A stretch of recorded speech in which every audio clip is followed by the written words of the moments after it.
The Idaho State Bengals went into Saturday's game with a chance to end the season on a winning note and claim another rivalry trophy. And boy, did they deliver. The orange and black opened the game with a 12-play drive ending in a Trajan Sinatra field goal to jump out to a 3-0 lead. Next, the Bengal defense would flex some muscle, forcing a punt followed by a turnover on downs. The Bengals took advantage of the short field when Jordan Cook hit Ian Duarte from 14 yards out for the game's first touchdown. Head coach Cody Hawkins gave plenty of praise to his defense, who shut the Vandals out in the first half and held U of I to 1 of 11 on third down tries for the game. Yeah, first of all, you always got to say thanks to the players, just because the defensive front and the linebackers really set the tone there. If people can't run the football on you, and then you can get exotic and do the fun stuff and rush the passer. And Coach Duff, I just think his attitude, his humility, he's positive, he's confident, he's super capable. He obviously loves Idaho, being a Blackfoot guy. His knowledge of the conference helps a lot.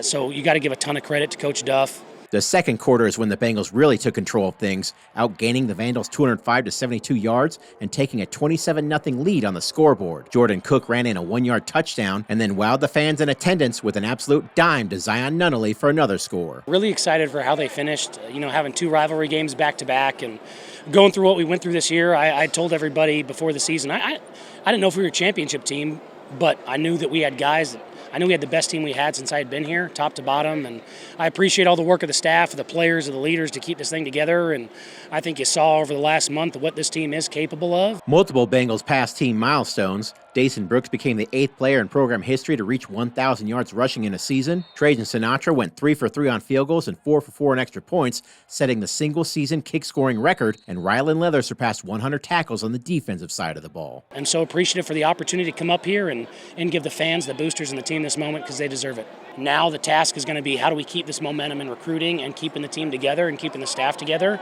and just to continue to try and attack the offseason with the confidence that we can play this kind of football down the stretch. The Vandals would finally find the end zone midway through the third quarter. The Bengals were not about to allow a comeback, though, as Jordan Cook and company drove 75 yards on 15 plays, ending with an exclamation mark from the leader of the Bengal offense, along with a message for the home crowd: V's down. I'm excited to have the potato trophy back in Pocatello, because it's a little weird that these guys were the fighting taters, because there's not a potato farm for about 8 hours from here. So I don't know how they got that. I even say, growing up in the Treasure Valley, people would ask me, hey, have you seen any potato farms from people from out of town? Like, guys, live in the Treasure Valley, you don't see any potatoes. Living up north, you don't see any potatoes. Now I live in Pocatello, I can't throw a rock without hitting one, there are potato farms everywhere, so it's in its rightful place. It also has a nice orange hue to it, with the stain on that wood, so I think it'll match up well. The Bengals thumped the Vandals 37-16 to claim the Potato State Trophy, finishing 6-6 on the year for their best record since 2018.